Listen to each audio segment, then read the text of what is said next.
and it happens in the dressing room. Like that's where the beginning of modesty is, because if you don't have modest things in your closet, you can't be modest. I don't want to wear a two-piece bathing suit because it's like going outside with my underwear on. Why I wouldn't go outside in my underwear, so why would I go outside in a string bikini? I like it. Look, you may not realize it, but fashions that are common among prostitutes 10 years later become mainline. Thank you. They are the ones who set the standard. You know, how are you supposed to have a pure mind if you're saying the complete opposite thing by the way you dress? I really wish the girls understood that. Yeah, I don't think that when the females, they dress immodestly, they don't realize what it causes men to do.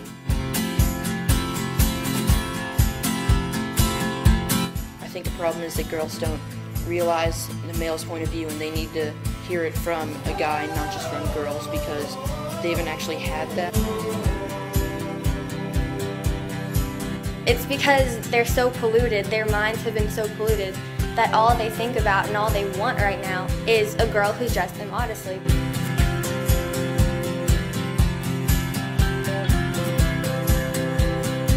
It's just a no-win situation if you're dressed immodestly. Because he's only interested in one thing. Yeah, one thing. Catholic school girls are just as bad. Never taught that. I went through Catholic school my entire life, kindergarten through 12th grade. I never heard exactly what the teachings were on modesty. I'm confused about that. It really doesn't make any sense.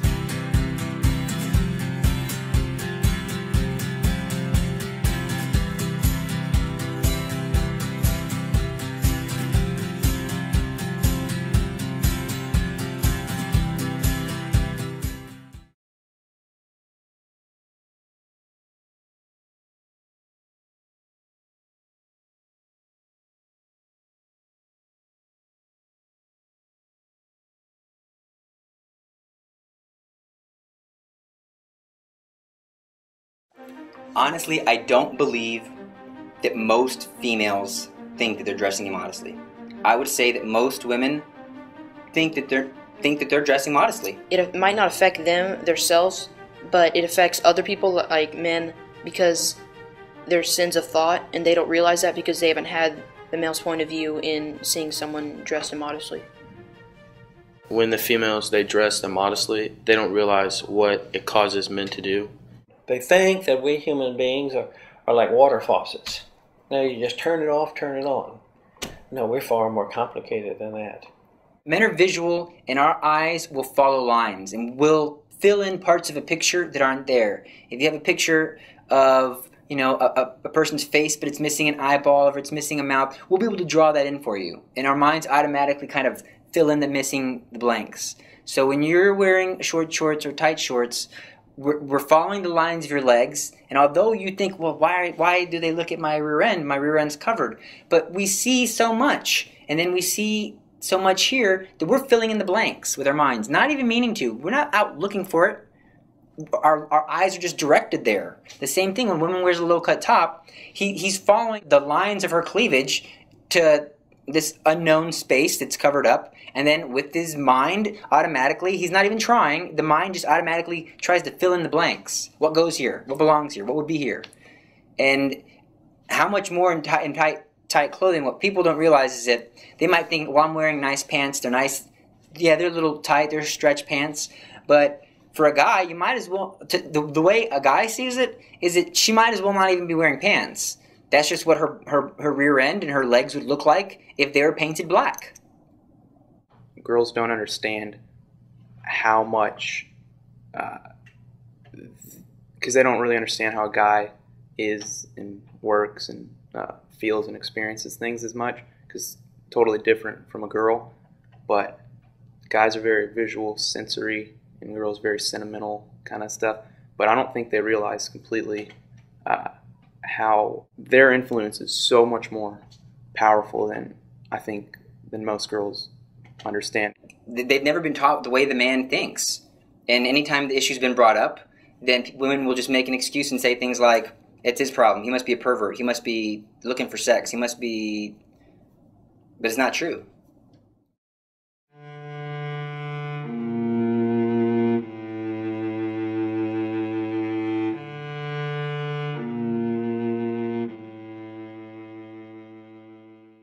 people don't realize just how serious the problem is, and I think the only people who realize it are young men out there who are really truly striving to be holy and striving to be pure, and only when you're trying to be holy and pure do you realize the stumbling blocks. But if you're falling forward down into hell, well, of course you're not going to notice all the little like rocks that you hit along the way.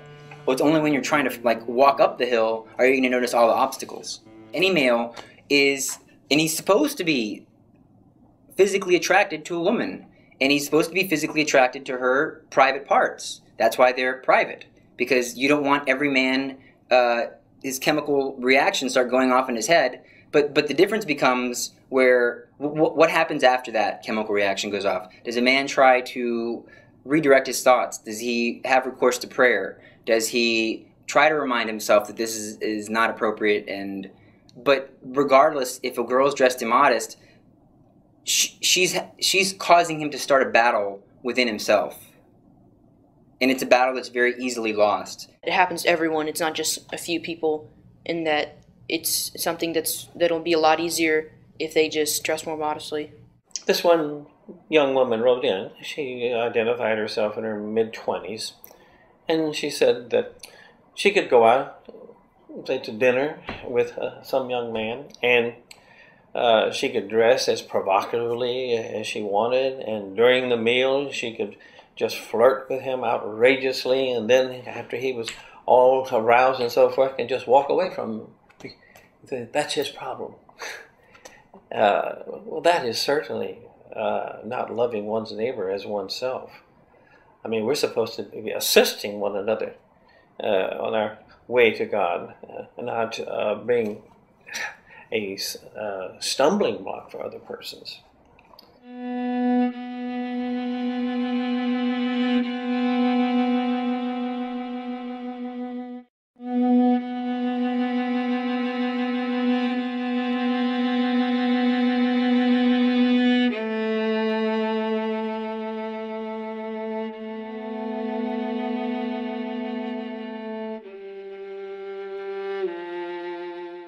There's no appreciation, I believe, of the responsibilities we have to one another. Oh, it's so easy to rationalize yourself out of wearing something modest. Like it's hot outside. The "it's hot outside" that's just an excuse that people are making up to make themselves feel better for the way that they're dressing.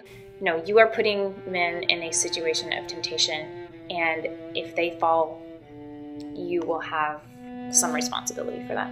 Women, they do have that obligation to dress modestly because, like I said, it causes sin, and when you cause sin, that's a sin in itself. So I think to avoid sin for themselves and for others, they need to dress modestly. Our Lord, in the Gospels, he says that if one causes another weak person, that is, he says little ones, if someone causes one of these little ones of mine to sin, it would be better that that person had never been born, or if a millstone had been tied about his neck and he cast into the depths of the sea. You have to follow the church's exact guidelines. It has to be to the knee, and their sleeves have to be covered, and it can't be a low-cut top. But I mean, it's just the fact that people would want to change the definition of modesty. They would stretch it, like stretch the truth, just so it's easier on themselves. It's just showing a laziness, and they don't want to have to change, and they're just trying to justify what they're doing is right when it actually is completely wrong.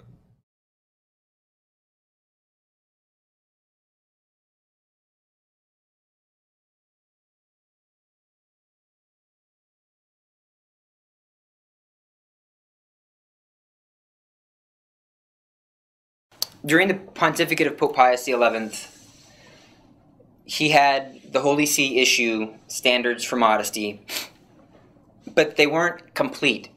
They didn't go through every little aspect and every little detail and talk about all these situations. Well, what if, because you can't foresee the crazy outfits that people would come up with today. I'm sure that if we tried, we could come up with a crazy outfit that met these standards that were first put out by the Holy See, and find a way to still be grossly immodest. What was your opinion when you first heard about it? Like, how did you first react, your instinct? Well, my instinct was like, no, I don't want to listen to this.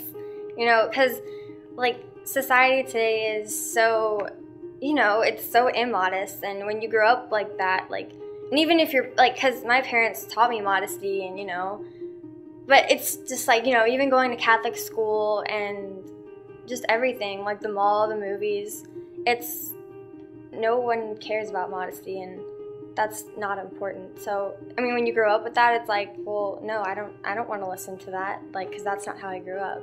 Well, I know right away when, like, I heard the church's teachings, all I was asking was why.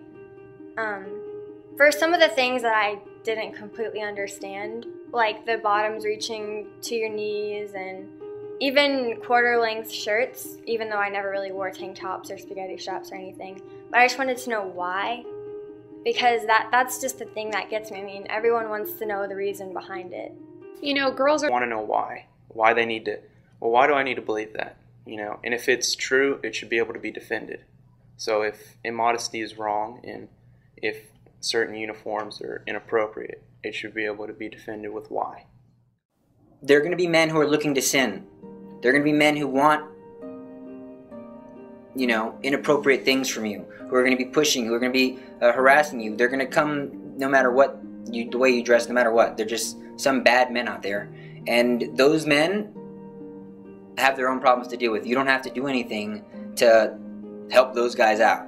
They want evil, they're seeking it. But these minimum standards are going to help you not scandalize, not lead another person to sin, who's your average Joe, who's really striving to be holy. People like me, people like my students, people like the church-going men, the good fathers who are taking their families to church. It's going to help them stay out of grave sin. And then even more so, it's going to help the adolescents who are having hormonal changes in their life. It's going to help those young students, those elementary school students who are learning how to form their morals and get their background. So this is what these standards are going to do. They're not our enemy. They are a help. So often we see the church as an enemy, giving us these burdens and rules, but in reality, they're only saying it because it's true, and it's for our own good. And so the standards are obvious if you think about them. No garment, no shorts, no skirt, no dress, male or female, should be shorter than the knees. That makes sense. If men find women's thighs attractive and people say, "Ooh, I like your legs, girl," well, you don't have to worry about that. Okay? No, nothing shorter than the knees. And then the sleeves, minimum quarter length. And this minimum is not the ideal. This is just the minimum. And then the neck, it was originally voiced as 2 fingers breadths beneath the pit of the throat, but due to market conditions and due to the way people use language, it translates essentially to about 2 inches beneath the pit of the throat, which is actually a good bit. Like, you don't even see the pit of my throat in the shirt that I'm wearing.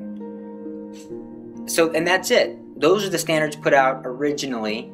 Obviously, we could always add to those if this is their intention to keep people from sin, and that'd be what? No tight-fitting clothing, no clothing that it might be 2 fingers breadths here, but it's so loose that when you lean over it, everybody can see down your shirt.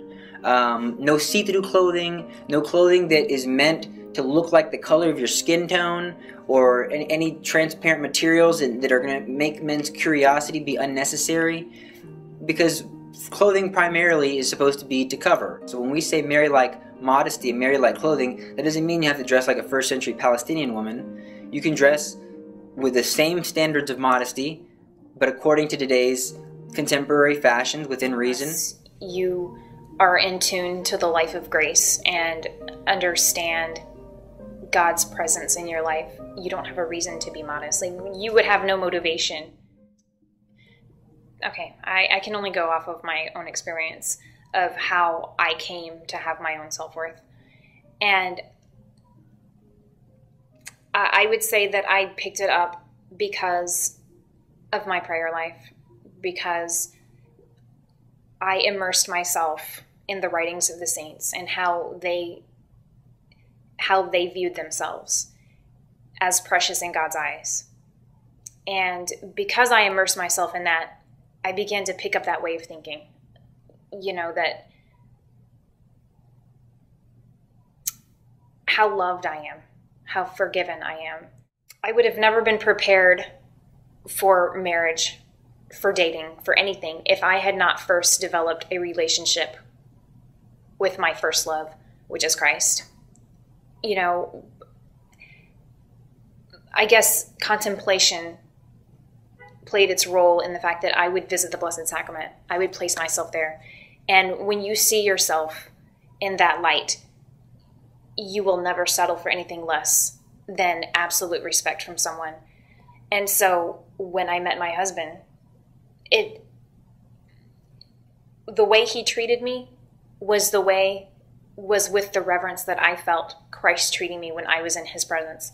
And so if it would not have been that way, it's like, no, I would have never married him. I would have never even considered having a relationship with him.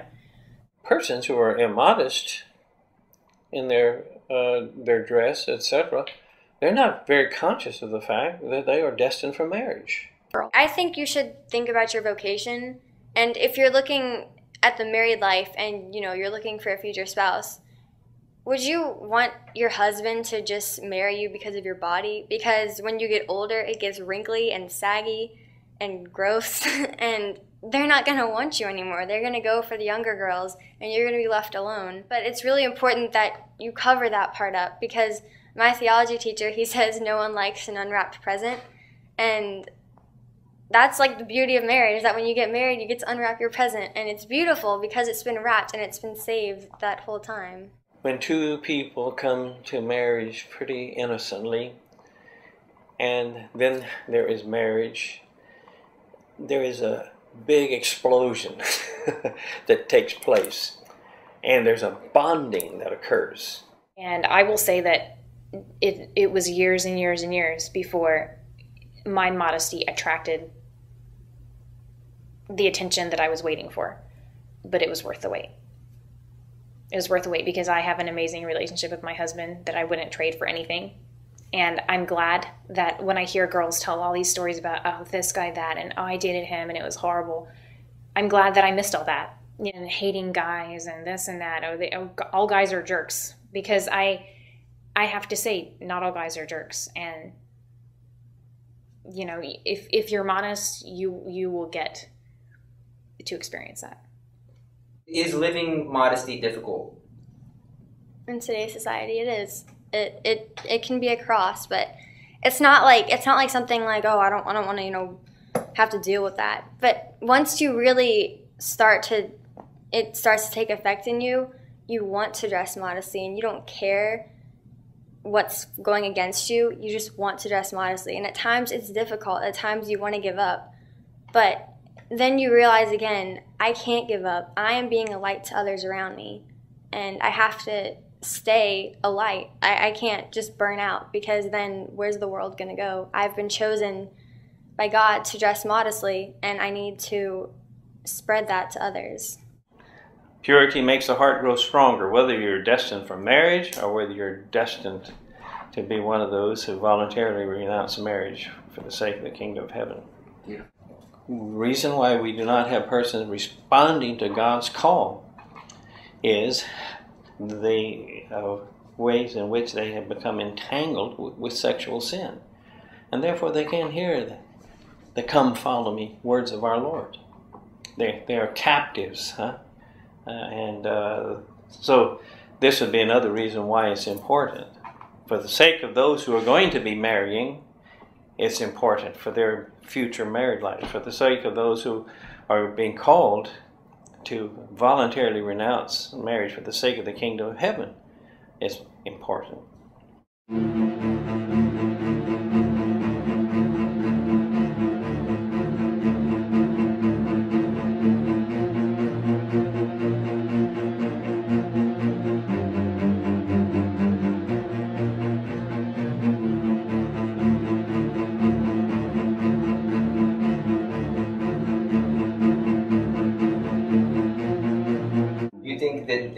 The daily immodesty would lead to the immodesty on the internet, or? Oh, absolutely.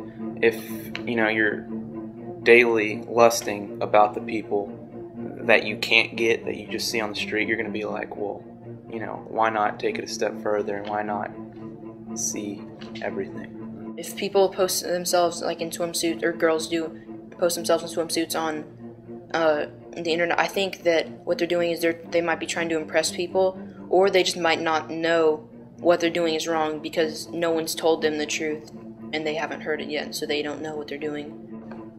Would you say that, like, their bikini pictures is like the poor man's swimsuit illustrated issue, or like the Victoria's Secret for the guy who likes the girls next door? Yeah. It's the everyday Joes, or it's the high school person's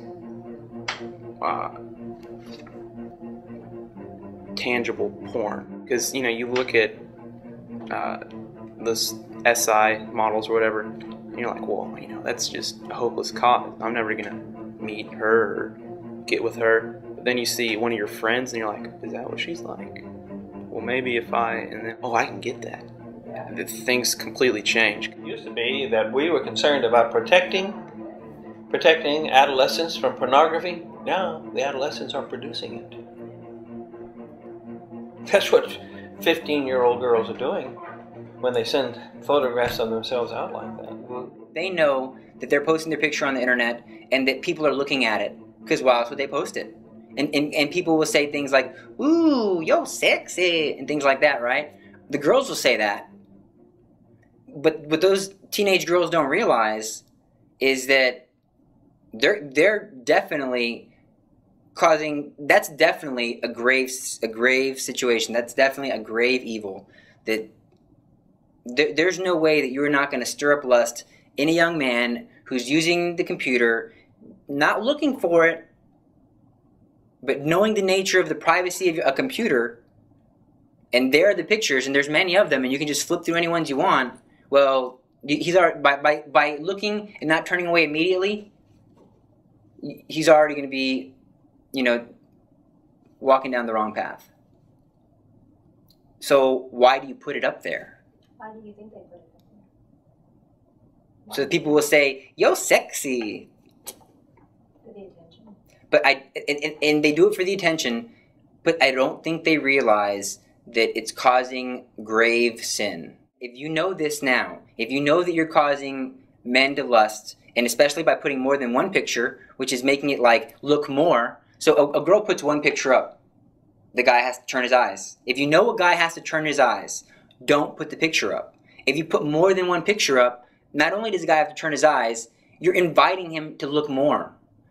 If this is a situation and you don't take it down, don't go to communion, because you're committing a grave sin. And when you die, and there is a God, we can know this from our human reason, and He is a just God, we know this from our human reason, and you've not repented of it, it's going to be 2 photos, 3 photos that is going to keep you in hell for eternity. So what do? You repent. Oh Lord, I didn't know. You delete it.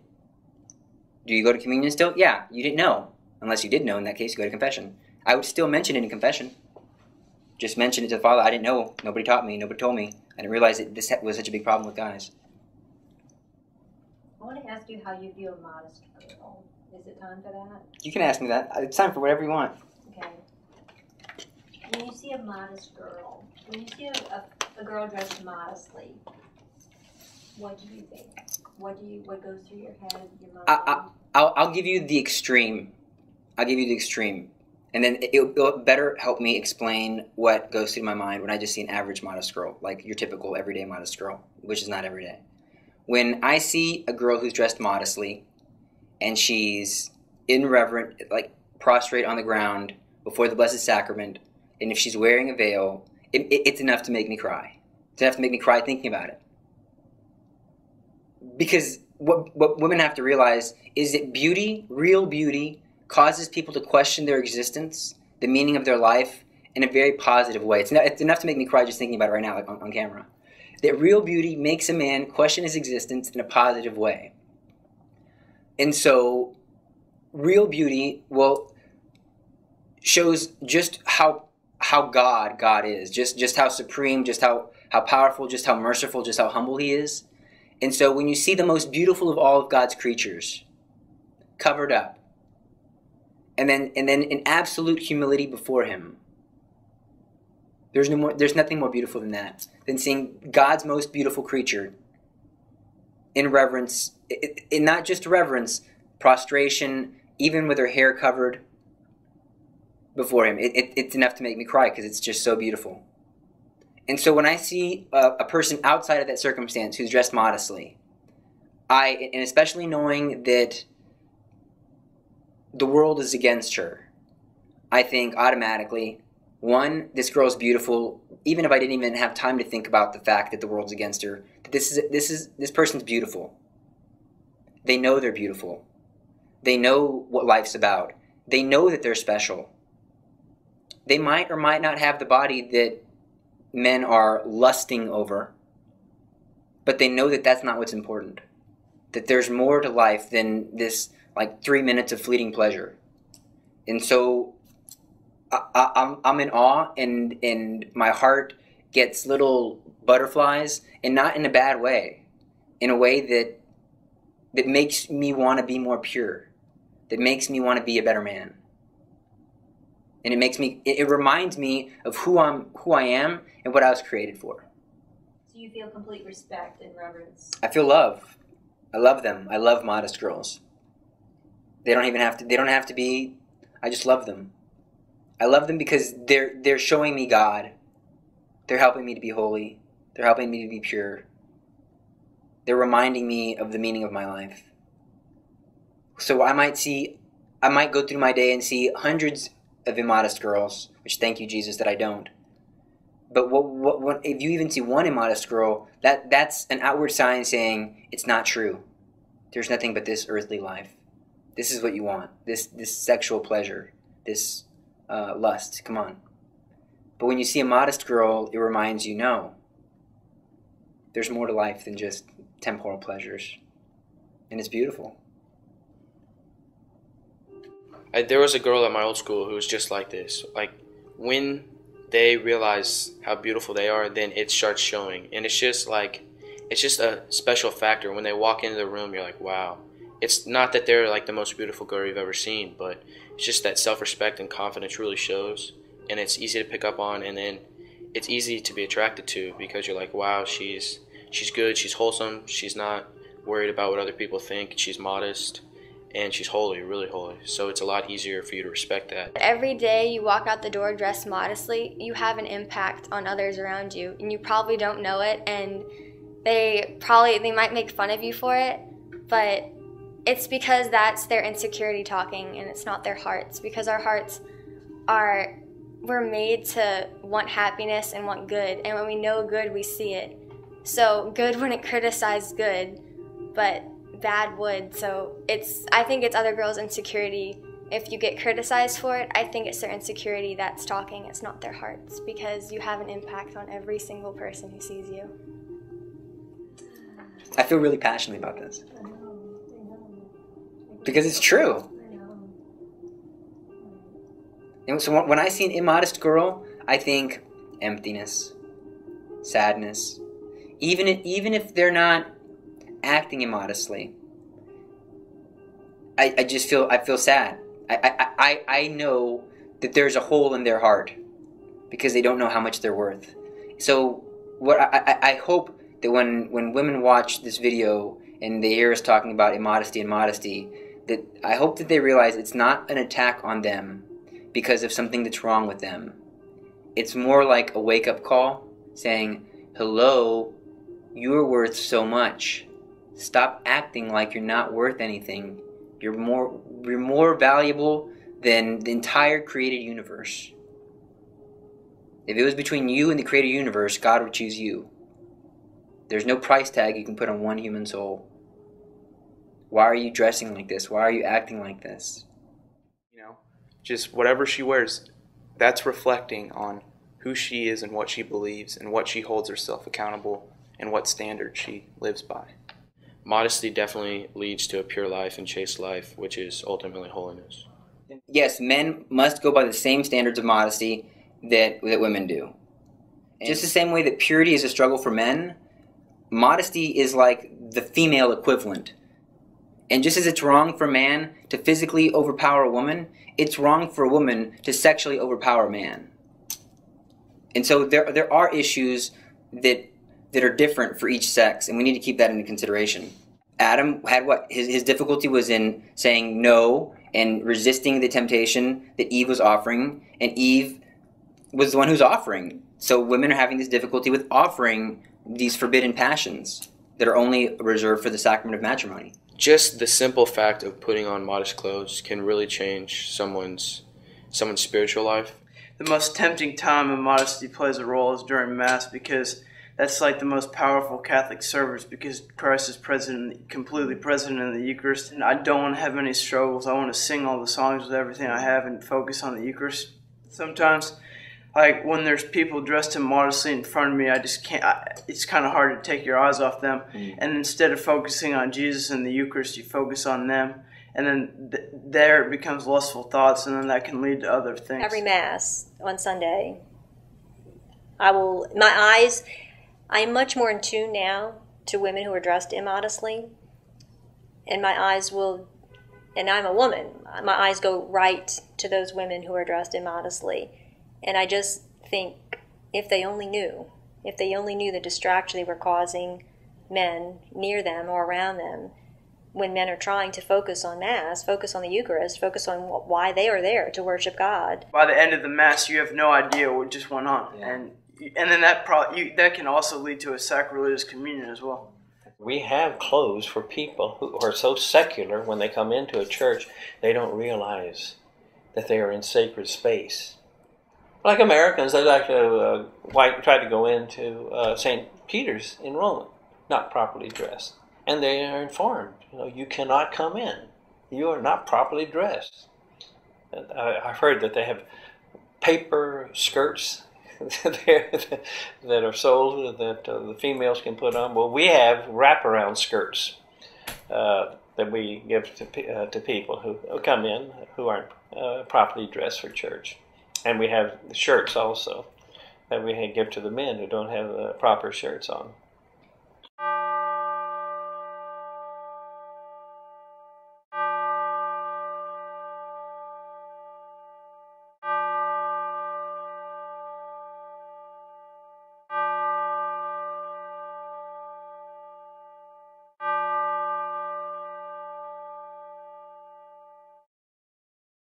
So have you ever heard a sermon preached about immodesty?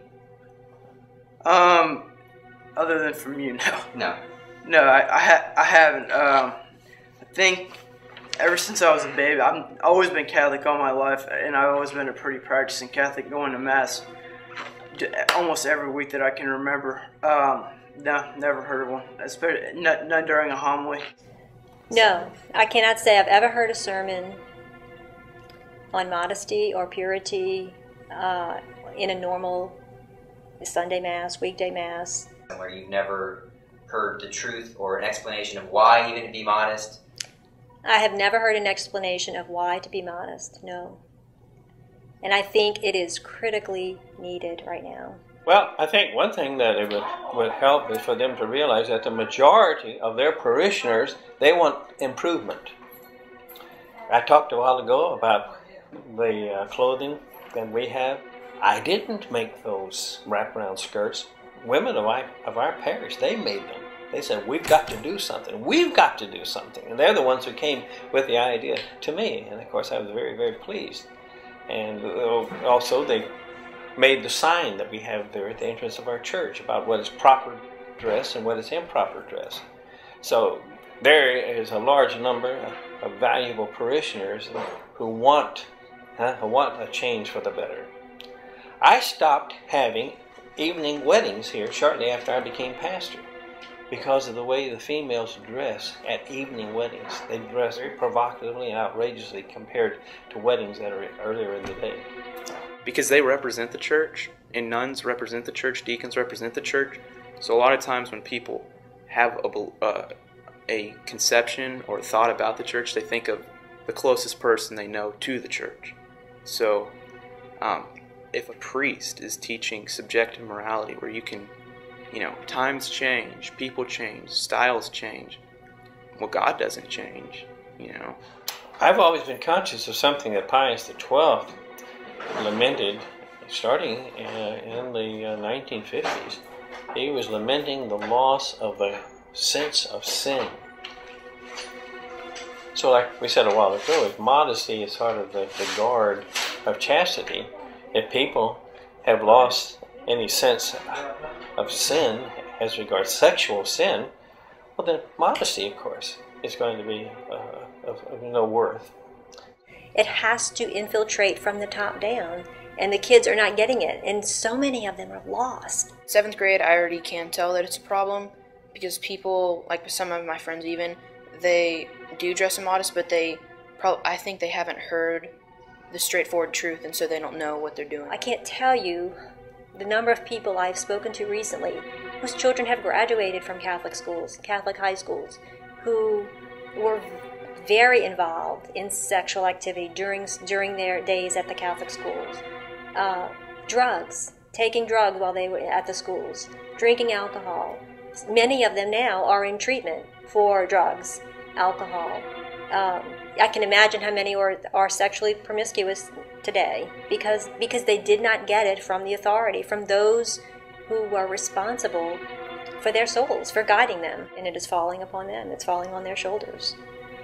Falling on their shoulders, and they have the responsibility. These children are entrusted to their care, and they have the responsibility, as difficult as it may be. I think they fear a loss of funding, they fear a loss of support, financial support. I think they think they're going to get a lot of flack, which they will, they might, but what matters is the protection of the souls of these young people that are entrusted to their care.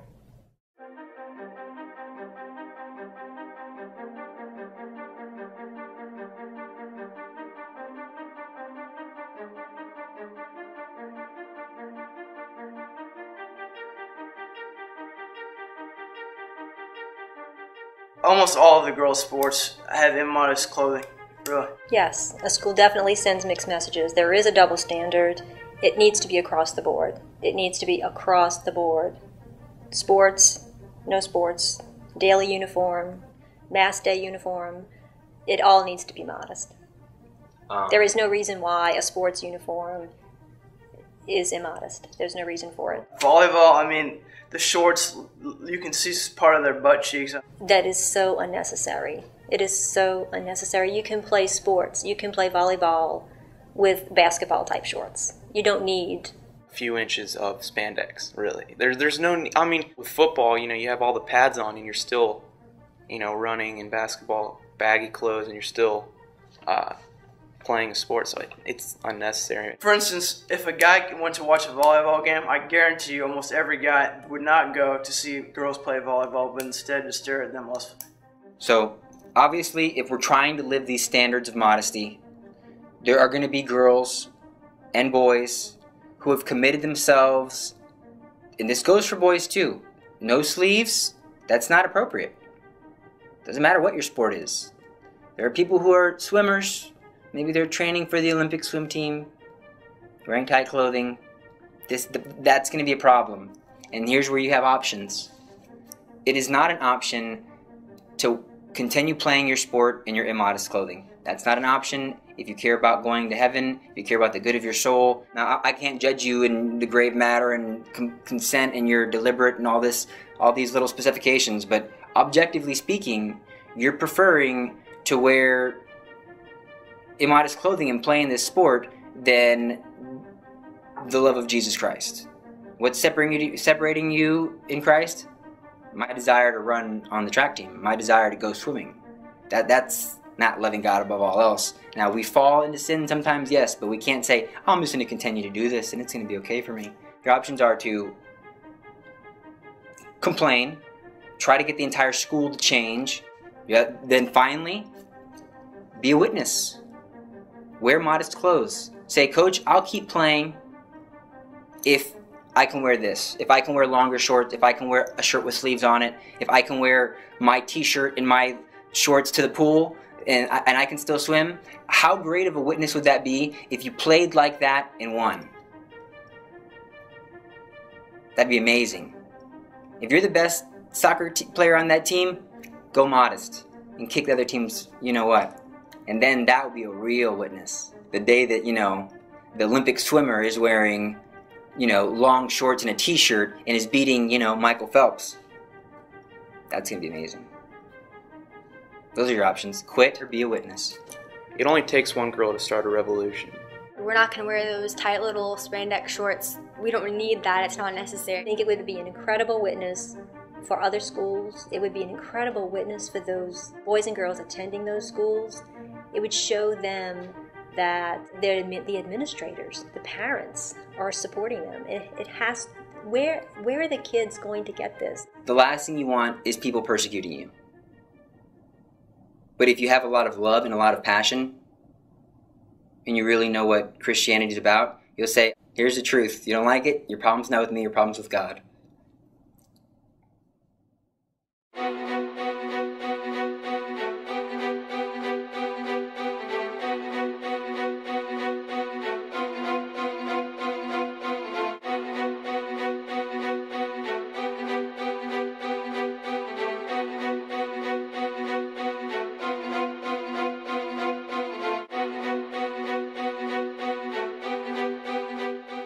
I'm so convinced that a mother, it has to come from her mother. The mother sets the standard in the home according to about dress. She has to see her mother dressing modestly. If the girl does not see her mother dressing modestly, she won't dress modestly. If it's not important to mom, it won't be important to the daughter. If you're a mother and your daughter's trying to be modest, and she's having difficulty because she does not own the clothes because you don't have enough money, don't go to dinner. Don't go buy a new car. Don't go rent a movie. Go to the mall and buy your daughter some clothes. If your daughter has immodest clothing, support her, help her get rid of it, and say, don't worry, we'll go buy you some new clothes. We'll go right now. They might want to be modest. They might want to, but they're too weak to make the choice when it's actually time to get dressed. Especially when there's all these other clothes that they own that are immodest, and you only have one or two things to pick from that are modest. You're always going to pick the immodest. You have no other choice, even when you want to. If you are choosing to become modest, say you don't have a whole lot of modest clothing or whatever, it would be hard for you to decide to become modest by what's in your closet. It happens in the dressing room. Like that's where the beginning of modesty is, because if you don't have modest things in your closet, you can't be modest. They need to do this, or else they're never going to change. They'll just have this guilt feeling every time they see me. They'll have this guilt feeling every time they go to church. Every time some guy looks at them cross-eyed, they're going to have this guilt feeling. They don't need it. If they'll go to their closet, get rid of all of the immodest clothing, if for some reason they can't afford to go buy new clothing right now, well, they need to look at their clothing that they have and take a weekend or an evening, look at the clothing they have, and pair things together that they can layer up to be modest until they can afford modest clothing. And in the meantime, get that immodest clothing that they can't layer up and throw it in the trash. Don't even give it away, because you're just going to be spreading it. Don't even sell it. You'll get more treasure in heaven than what you can get on eBay. Test what you try on. Like, when I sit down, what is this going to do? Is it going to come up? Are there sleeves? Like, what does it do in the back? The parents need to set the standard in the house, because typically it's the mom and the dad that have the money to buy the clothes for the kids. So, and a lot of times the parents will say, okay, you can wear that, okay, you can't wear that. But why? Be more specific. Dress modestly in front of your children. Watch your language in front of your children. Set the example. Don't say one thing and do another. Sleep with modest clothing. Your children see you when you're relaxed at night, in the morning, early. Be modest. Dress modestly. Across the board. Don't dress one way at home and then choose to dress another way to go out, because your children see you, your girls see you, your daughters see you, your sons see you. You have to be an example for your kids. What parents have to realize is that when their kids are trying to live their Catholic faith, and maybe it's not convenient for them to take them to confession, maybe it's not convenient for them to take them to Mass, but they have to realize that if they really loved their kids, they would take them. Because I can assure you that a girl who goes to confession regularly and goes to daily Mass is going to be a lot more pure, a lot more holy, a lot more happy, a lot more fulfilled with her life, and it's not going to need these immodest boys who don't love her and just going to use her. She's not going to need that. She's not going to need attention. She's going to have attention from God, and she's going to realize who she is and how much she's worth. So take her. Don't let your own sin and your own life and your own pride and your own hard heart keep you from doing what's best for your child. That would be a terrible thing. If you did not have a prayer life or a relationship with God, do you think it would be possible to make the choice to live modesty with the difficulties that you're aware of? Well, if I didn't have a prayer life and I wasn't constantly in my relationship with God and Jesus, like especially in the Eucharist, I wouldn't have that grace enabling me and giving me the strength to fight this battle, because it's a daily battle. Because every day in this, like, you know, anywhere you go, you see girls dressed immodestly. God, in your relationship with Him, He gives you that strength and that grace to keep persevering and to keep at it and to not give up and not let go.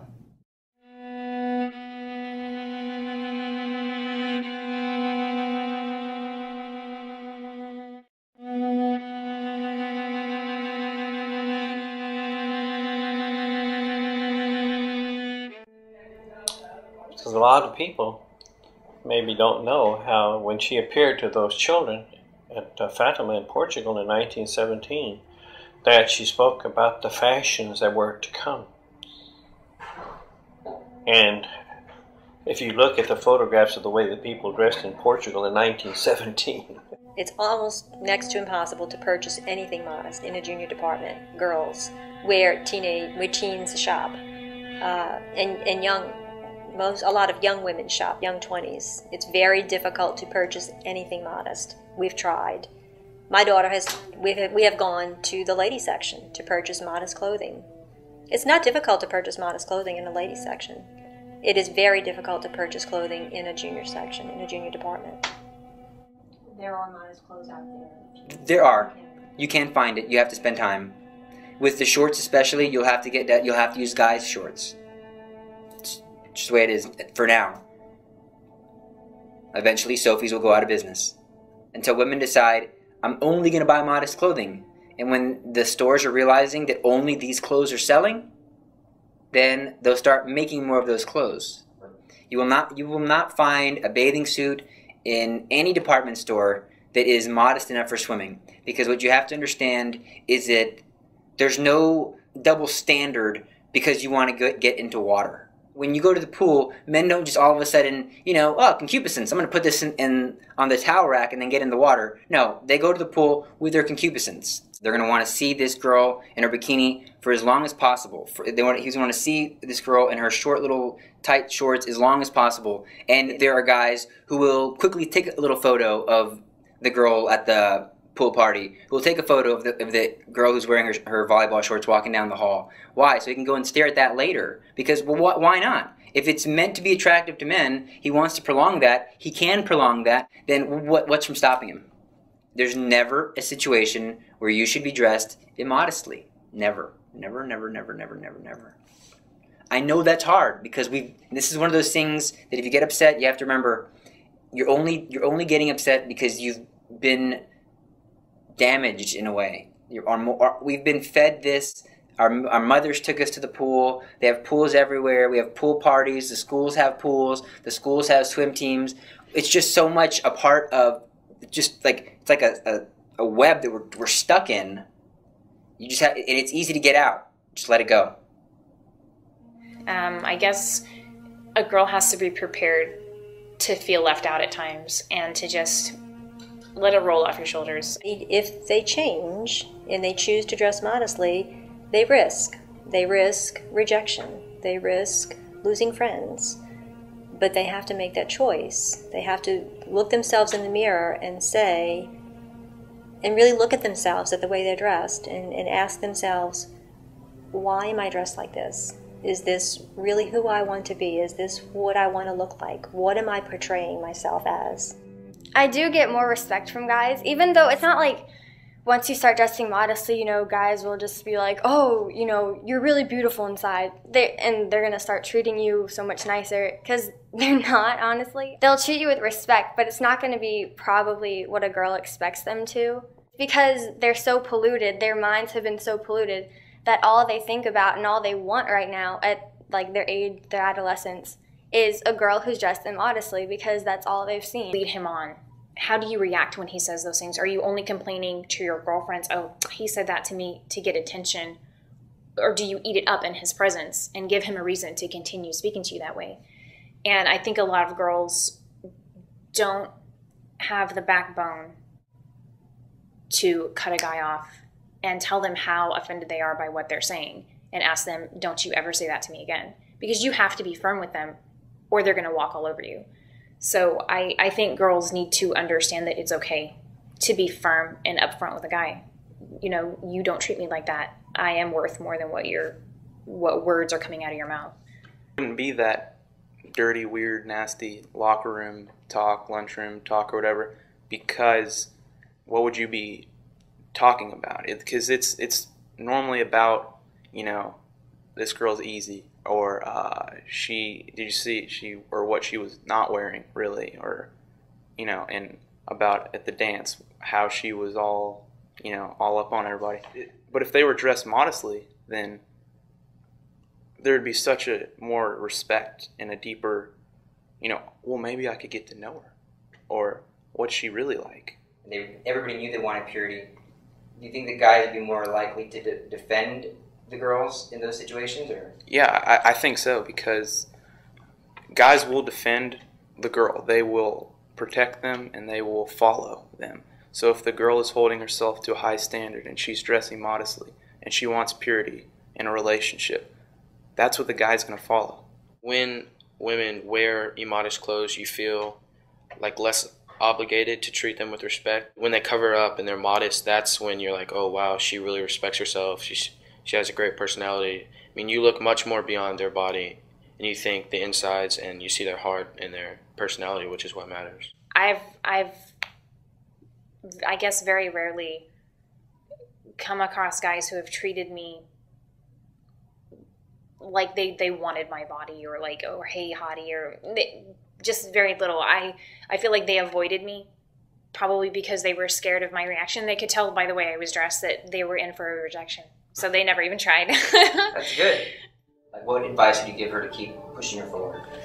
They're being a child of God, and they're being like Mary, like the example she set, and that it might be hard to do it, but then they're stopping so many other people from sinning. What do you tell a girl who's dressing modestly, but is trying to dress modestly, but is struggling with it? Persevere. Persevere, pray. God will give you the grace. He will guide you. Blessed Mother will guide you.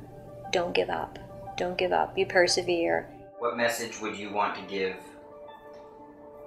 that you find the most important? Purity makes the heart grow stronger.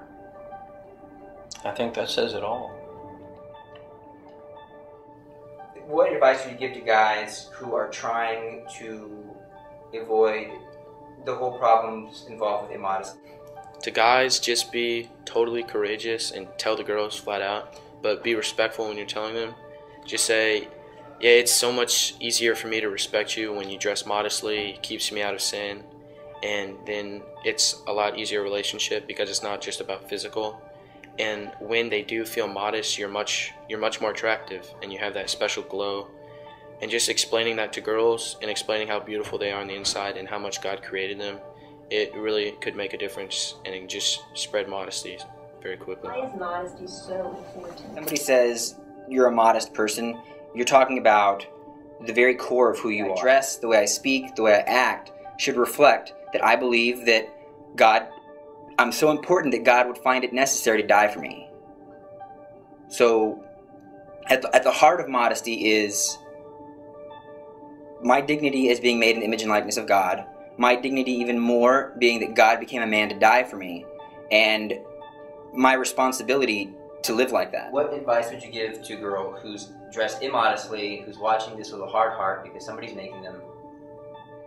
I would tell them to really just, first of all, even though you may not want to, you may be doing this against your will, but just say a quick prayer. Say, Holy Spirit, soften my heart, open my eyes.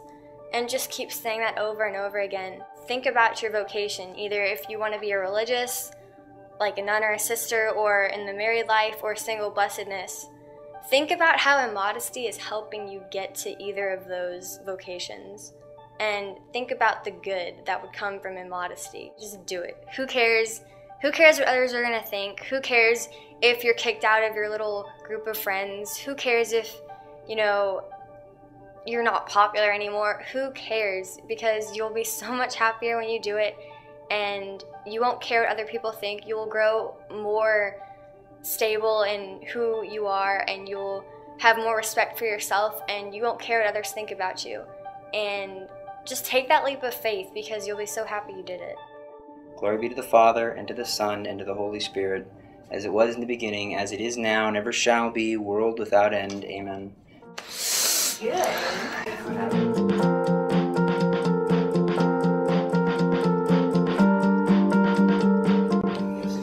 How do you think the guys will change? Well, I think if all the girls in my grade started dressed modestly, then guys would become more modest in what they say and how they... They'll bend down to show their parts. Oh yeah, this girl's hot. And she's like bending over. Yeah, she's bending over, lifting. It's really hard to say no to that temptation when it's presented, especially in such an easy way, just like that. I mean, Like that guy cake, man. I mean, yeah, it really is just. I even looked in the mirror and I said, "Mary, don't take who I am." Don't take this stunning guy. Yeah. The world loves me. Love when I walk my giant prostate, but don't make me this. Say ABCs. ABCs? What is one of the new forms of exercise for women? Yoga or... Where have you been? Pole dancing. Yeah, it's glamorous to be able to pole dance.